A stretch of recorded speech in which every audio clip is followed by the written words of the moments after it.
Yeah. Okay. See, a spiritual journey is a conscious journey. From unconscious to consciousness. That is spiritual journey. Asatoma sadgamaya, tamasoma jyotirgamaya, mrityorma amritam gamaya. From unconsciousness to consciousness. That's what we call a spiritual journey.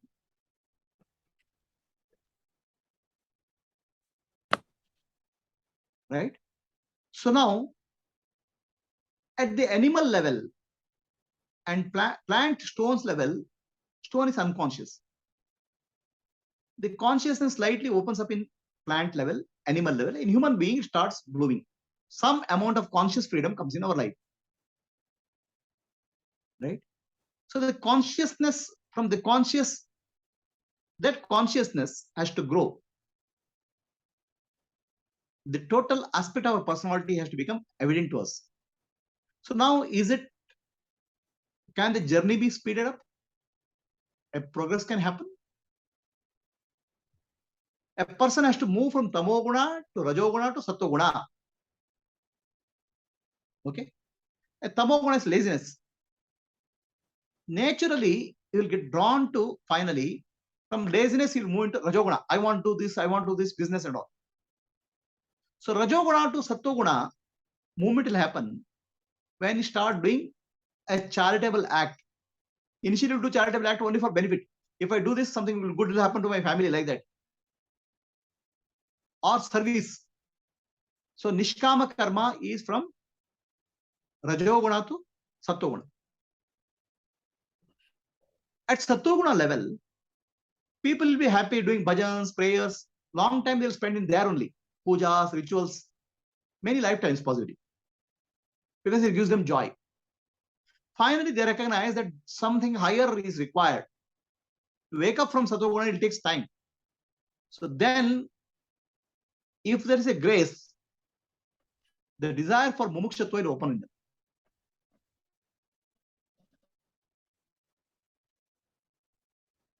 Desire for liberation will open in them. And here you see, we have to bring in the concept of grace. Okay. Grace is something unknown, unknowable to you. Something opens up in your life. Karma is what prarabdha karma, predestined is what has happened to you, what's happening to you. Grace is something which can free you from that predestined things. I see. Open up a path of liberation. So now once that opens up, mind will turn mumukshatva to jnana, so jnana to guru, and finally liberation. So now, is it conscious journey? In a sense, it's semi-conscious journey. See, everybody wants to look for happiness constantly, higher and higher degree of happiness. That's where they try to do something. The urge for happiness is inborn in all living beings. What they do to get it is different things. In that sense, the spiritual journey from tamoguna to rajoguna to sattoguna is actions which are taking from one level to other level. And finally, when you come to sattoguna, the mind is calm. So the awareness you develop. So these actions, this will help you to evolve. So in a way, if I have to say, at the plant and animal level, the evolution is unconscious, driven purely by nature. At human beings, some degree of freedom is available to us. Some degree of freedom. We become more conscious. That degree of freedom is gradually leading us to higher and higher level of evolution. The evolution becomes more conscious evolution compared to unconscious evolution happening at the lower level.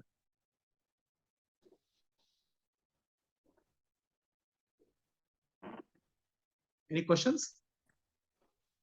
This grace you talked about, Guru Krupe or Bhagavatina Krupe, that how is that decided? How it's the? How is it that decide the role of it in your own life? How is it decided? Or how do you know? In my life? Or Yeah, you know, are you asking me? You can answer both. I mean, how is it decided in given lives in individual case? See, the grace is X factor. We don't know what it is. Okay. In a sense, everything is grace. Right now, you are sitting in front of me, breathing is a grace. There are so many people on the ventilator. Correct. Right? You have a hard working, which is a grace. You're able to see me and hear me. All these are a part of grace, Right. which means it's given to me. Grace is something which is given to me. I'm able to breathe air, right? I'm living, right? I'm able to observe, get jnana. This is all a part of the grace. In a sense, every aspect of our life is grace. Able to speak, able to think where I am. Everything is given to me. What is given to me is a grace. It includes relationships, family, friends, enemies, everything is a grace. So this is what I call common grace. Grace common to all living human beings, all living beings. In fact, these sculptors, right? Sculptors, when they carve a stone, they find deep inside a stone, there'll be frog which will be living. How the frog got into stone, how it's living, we don't understand. So even that frog is, Jakanachari example, Jagannathari example, right? So Jagannathari example is well-known example. Yeah. So there's a Jagannathari, great sculptor. He has carved a very beautiful statue. One day somebody comes and says that statue is defective because there's a frog inside. So the Jagannathari says, if there's a frog inside, I'm a master sculptor. I cannot be wrong. There's no frog inside. So if there's a frog inside, I'll cut my hands. So then they break open the statue. There's a frog inside. Jagannathari cuts both his hands. That's what you heard. How frog can get into stone, we don't understand. How frog can live in the stone, we don't understand. So even all living beings have a grace uniformly, right? Now, there's some special grace which will take you from the cycle, which will intervene in your life. So I'll give you an example like this. A person is there, a poor man. A poor man struggling for his living. Then it is difficult for him. He is not able to earn 1 rupee per day. Then a rich man comes, feels a pity on him and gives something to him. Gives 1,000 rupees, do a business. Now there's an intervention happening in his life. With that intervention, the rich man, poor man starts earning money. And he comes out of the poverty. Otherwise, he's stuck in that line, baseline. Similarly, we are stuck in this whole world of Maya. There's a grace here. To live in the world of Maya is also grace is there. But to pull us from this world of Maya, an intervention is required. That intervention is like a rich man coming and giving 1,000 rupees. First of all, a poor person who's stuck here, he doesn't know there's a rich man, there's who is the money, who will give the money also, he doesn't know. Rich man comes. So that's an intervention happens in our life. This intervention is not what we call for. We don't know how it will happen, why it will happen, when it will happen, right? Without an intervention, we are stuck in this rut. In this rut also there's a grace. Our day-to-day living is a grace only. But something which is required to pull us from this Maya, a grace is required. That grace, when it will intervene in your life, how it will intervene in life is all mysterious. We can't understand it. It's beyond our mind. Okay. So very simple way of saying, very simply I will say. So there's a terrorist. Okay. He tortures some people. Why he tortures some people? By torturing those people, he feels happy. Okay. He wants to get happiness by torturing people. Similarly, there is a good man. He will help others. Why he'll help others? Because by helping others, he'll feel happy. His happiness is in helping others. So now their nature is like that. The Ishvara, universal consciousness, will look for something for you to reward. Ishvara is very happy to reward you, to pull you out of Maya based on whatever you've done. So then Ishvara will intervene in your life as grace. When he does, how he does, we don't know. It is like saying, you have a friend. Okay. When a friend looks at you, you have interacted with him for last 20 years. One day he shouts at you, he abuses you. So 20 years of good relationship is gone. Only one abuse you remember. Right? Our mind is tuned for finding that abuse. Ishvara, universal consciousness, will ignore millions of faults you have done and look for one good thing for you. Unconscious or conscious you have done. And that on one good thing, he will reward you in your life. Examined of he says Narayana ಅಂತ ಒಂದ್ಸರಿ ಸಾಯ್ಬೇಕಾದ್ರೆ ಹೇಳಿದಾಗ ಅವನಿಗೆ ಮೋಕ್ಷ ಸಿಕ್ತು ಅಂತ ಒಂದು ಕಥೆ ಇದೆಯಲ್ಲ ಹಾಗೆ. So intervention happens.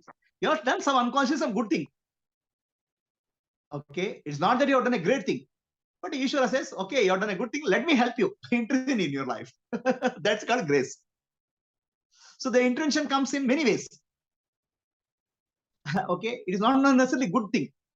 Sometimes a lot of suffering can come in your life. Misery. So you'll start wondering why I'm living.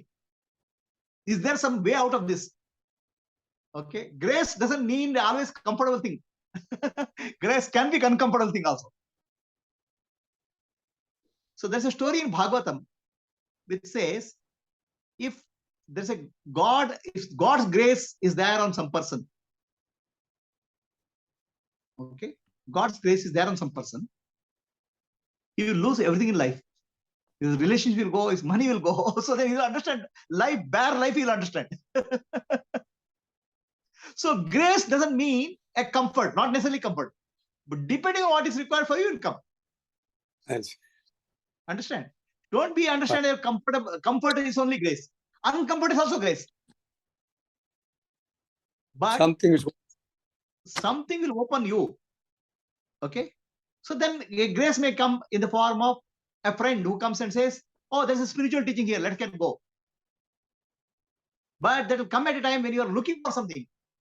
You are desperate, you are suffering, you want to get out. That one word can pull you out. Or grace can be in the sense you meet a Mahatma. In his presence, you feel peace. So all these are grace. Now the grace is something which is given to you. Why it's given to you, you don't know. Only reason we say is that in some janma, some good karma I have done, that has come as grace. Unconsciously I have done or consciously I have done. So now, many times in spiritual life, we read some books. We may get inspired by books. But reality, what is that higher truth? We will never know. It's a concept. Okay. So the concept will become real. That point, oh, this is real. It's not a concept. That break is required in our life. That break is called grace. Otherwise, it's still a concept. It's very nice to read spiritual books. Like your, what you call, fictional novels, you'll read spiritual books also. Enjoy that. And like a fictional box, you keep on doing chanting, bhajans and prayers also. Without understanding that, it can lead to liberation also. You can still unconscious in spiritual life. Something will say, no, you can come up. This is for me. Open will happen. So it's like this. The spiritual truth is something like a light. there was a blind man in Buddha's time. He was a great logician. He was able to Tarka Shastra. He was logically proved to everybody that there is no sun, there is nothing called light. He is blind. Nobody can defeat his logic because he is logically correct, but factually incorrect. So then they bring that man to Buddha. So Buddha had a surgeon traveling with him all the time. Buddha tells the surgeon, do some surgery and can you open his eyes? So then he does a cataract surgery and that man is able to see light. Now he says there is light. Others logically for him there's no light. Tarka Shastra. So we live, we are like a blind people. We don't know the higher truth, higher wisdom. We are groping and we create our own logic to protect our own fault. Something which breaks our eye, breaks our logic, like a surgeon coming and opening the eyes will happen. That's called grace. Logically, you cannot seek it because logically you don't understand it. That's all that we can say is a reward by Ishvara, universe, for some good karma you have done. Any questions? ಇದು ಇವತ್ತು